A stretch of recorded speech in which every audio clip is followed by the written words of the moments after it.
Now look at the street theater with these kids. And listen to the conversation. He keep telling her, who asked you, ho. Now, I'm going to paraphrase because you probably can't hear exactly what they're saying. But these are not children. And their parents are in the house. You can't tell me that their parents can't hear these kids with this kind of conversation. Told her with her ugly ass. These kids cannot be around regular kids. They're too bad an influence. Kids will pick up this kind of behavior from them. Using all kind of profanity.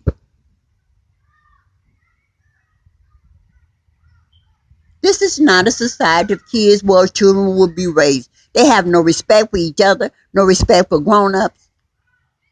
And look how little they are. Tell me, who asked you, ho? I've seen them out here fighting with these older kids, the bigger ones would stand there and make the little kids fight. They would kill each other. And you hear how loud she hollered, hell no. You don't think these parents in these houses around here don't hear that?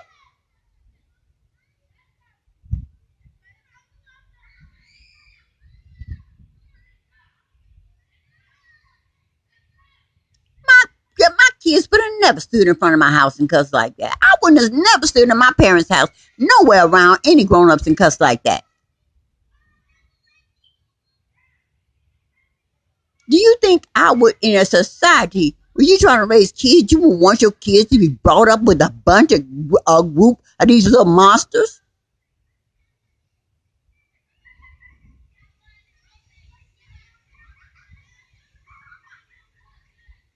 God gonna have to save them. God gonna have to save them.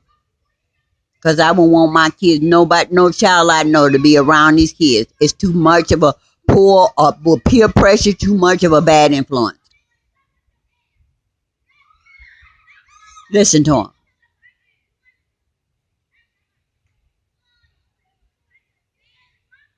Tell me she looked like a damn monkey. And they standing on their mama porch. Their grandmama porch. Where are they people? The same one standing up in the house, same one called me an old bitch.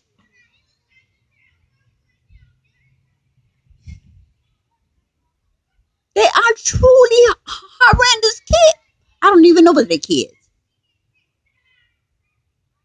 I've seen outlandish behavior like this on some of the videos on YouTube because them kids were exceptionally rude. Look at them. And they were exceptionally, I don't know what you call them.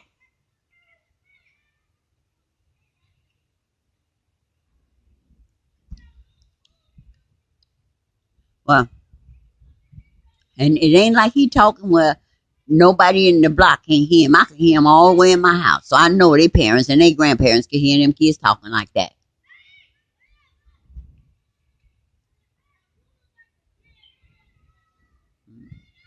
But her ugly ass, he keep telling her that. Stanky booty breath.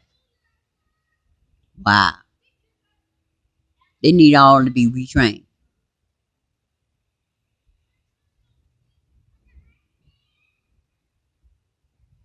And they can't be retrained by their parents. Because their parents, grandparents probably worse than them.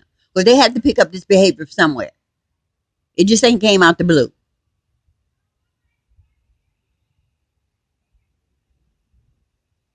Wow. But as I said, when you see this kind of stuff, you have no kind of compassion for yourself, for the children, for grown ups. Because when they talking to me, they know what they're doing.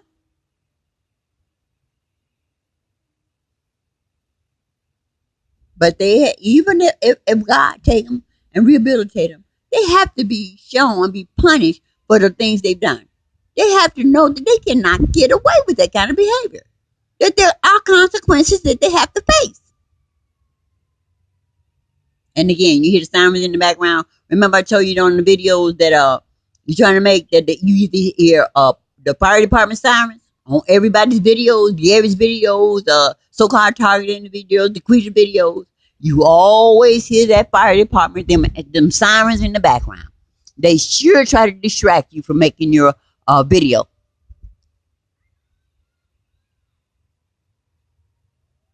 Listen to them.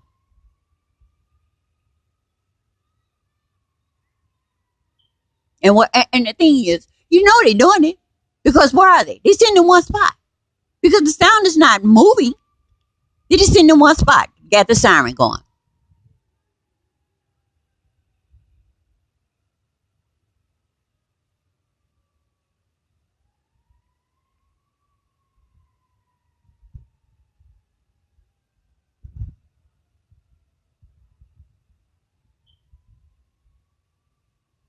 Now, when they've been out of the area by now, as long as they've been out moving.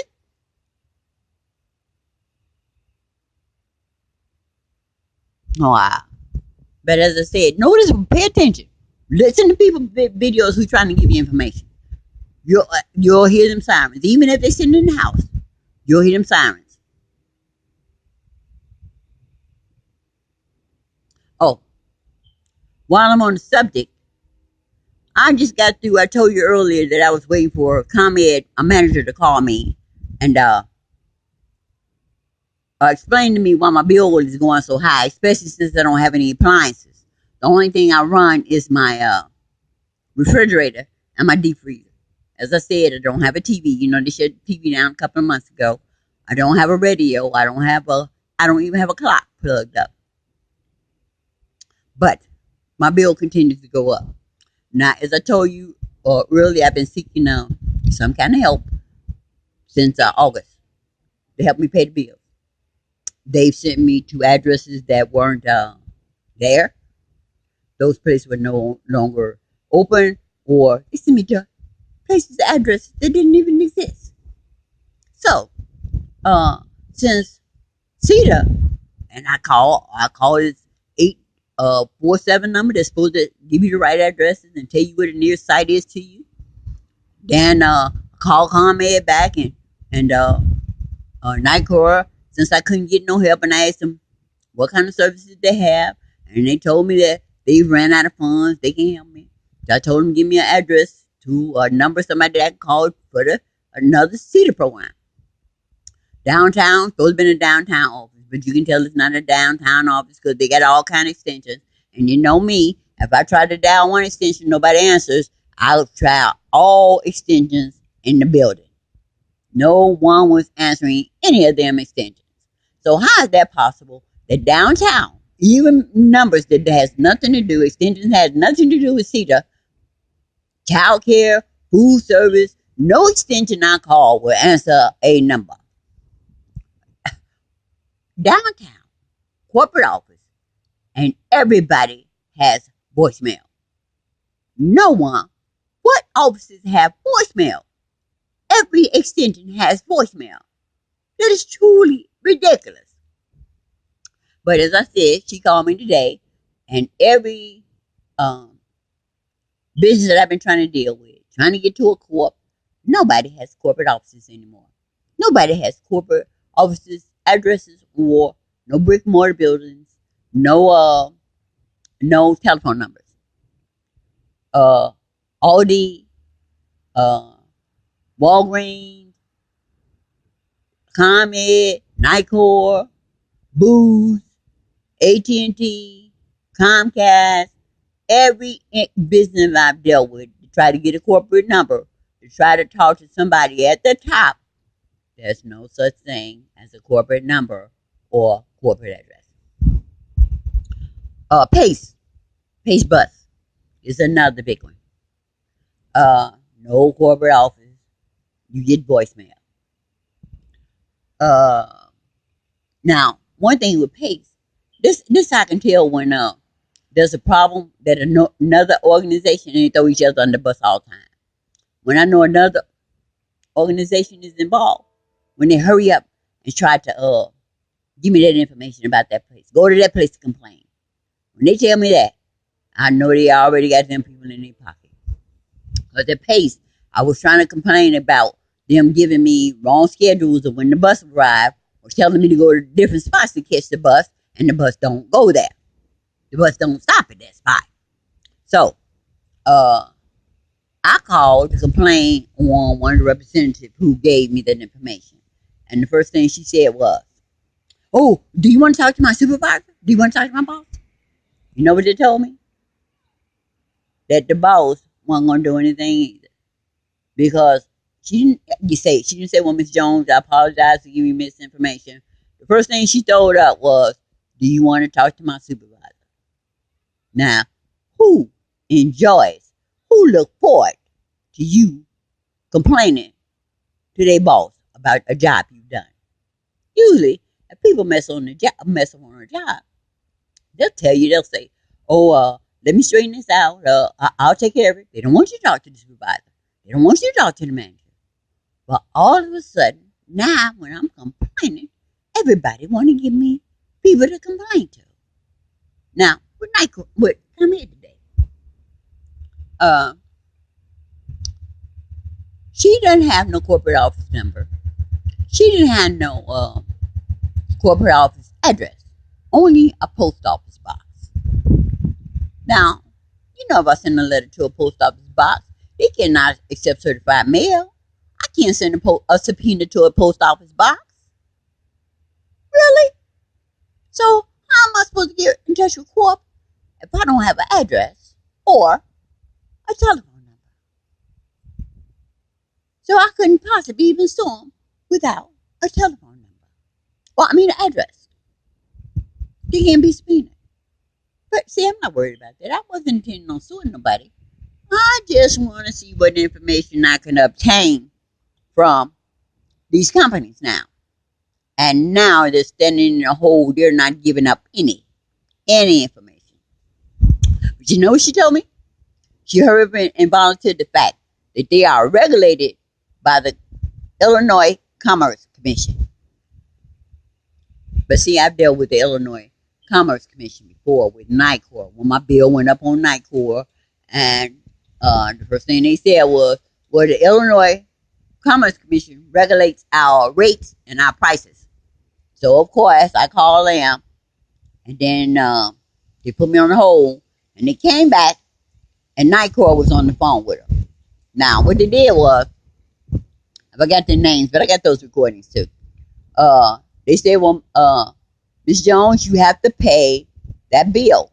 I said, "But the bill is it's bogus. I shouldn't have to bill. How you go up on my rates like that? And I'm on a budget plan, and you kick me off the budget plan."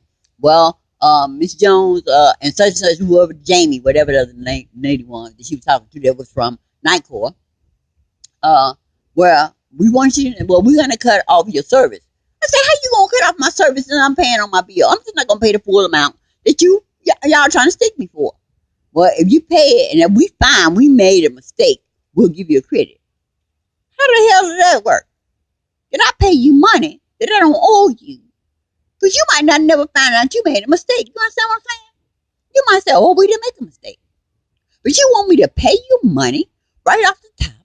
And if you find out you made a mistake, you give me a credit? Really? But I told her, I said, "As long as I'm paying them, but you can't cut it off." "Oh, well, we can cut it off." Oh, I said, she said, "Well, Miss Jones, you know this call is being recorded?" I said, "Yeah." I said, "Good." I said, "Because I'm recording too." And then she said, "Oh, we can't have that." "Oh, no. Jamie, let's get off this phone." And they hung up. Now, they told me all the stuff. They was going to cut off my service, and they was recording me. But as soon as I told them I was recording them, they hung up the phone. Really? Now, I asked to call back, and I asked to speak to a supervisor at Illinois Commerce Commission, and he said they would talk to NICOR, and they would look how slow they on there. And a lot of white folks. Now, I ain't got nothing against white folks, but why have a lot of white folks watching me now in my area? Okay, but as I said, I called and talked to the supervisor, and he said that the other person would they would straighten it out. That I can to keep paying my same bill I've been paying until they found out what was going on by reading the meters. So when I got the bill, the price was still high. Now every time I call, I seem to have my own personal representative because they kept referring me back to that same person. And she told me the supervisor that was at Illinois Commerce Commission was mistaken, that I had to pay that high bill. So we're at a position now where NICOR has stuck me up, and they continue to lie, and they've gone back and forth telling me different information. He says she's gonna do it. She says she never agreed to it. Wow. Now ComEd referred me back to the Illinois Commission, and I had to laugh because I already got evidence against them, and I have learned that every time y'all voluntarily tell me to go to somebody that's supposed to be a watchdog over you, that what do you say? I'm not thinking about you kids. Tell me, stop recording them. I'm telling you that I don't know what the problem is. These. Now, see, I done already went and talked to the grandma about them harassing me. As I was saying, as soon as they recommended I go to the Illinois Commerce Commission, I knew again that you happy for your boss, to find out what you're doing, that you're not following the rules like you're supposed to. So, as I said, I had to laugh. I told her, I already got them evidence against them. So why would I call them? Because I know they're in your pocket. But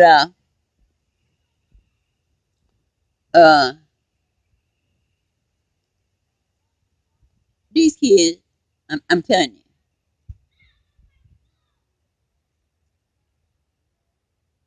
they argue all the time. They cuss at each other.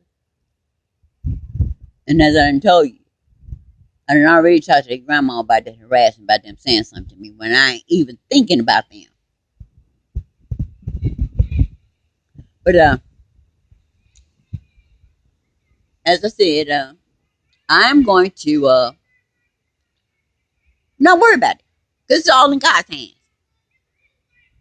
Now they say they're gonna turn my lights off on the 24th. That even if I go to Lahey and get an application for assistance, they're still gonna turn the lights off. I'm not worried. All I'm gonna do is keep collecting evidence. And as I said on another video this morning, trying to see how much time I done used up already.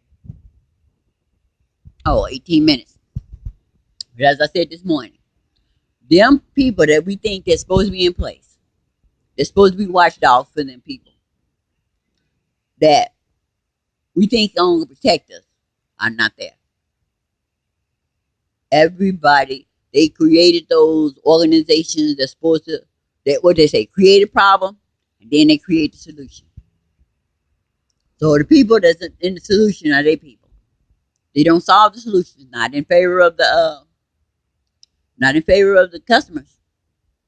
They're always solved in favor of the companies. Everybody can close today, even though it's nice outside. But I'm going to go and put this video up and see did Gary get his services back up today. You guys take care. Let's keep each other in prayer and hope God comes to an end soon. And let's see what's in the sky before I close out. How the sky looks. Well, they chemtrailed it down this morning. Look at all the chemtrails over there. Oh, they keep me covered. Yeah. Well, you guys, love you. Take care. God bless.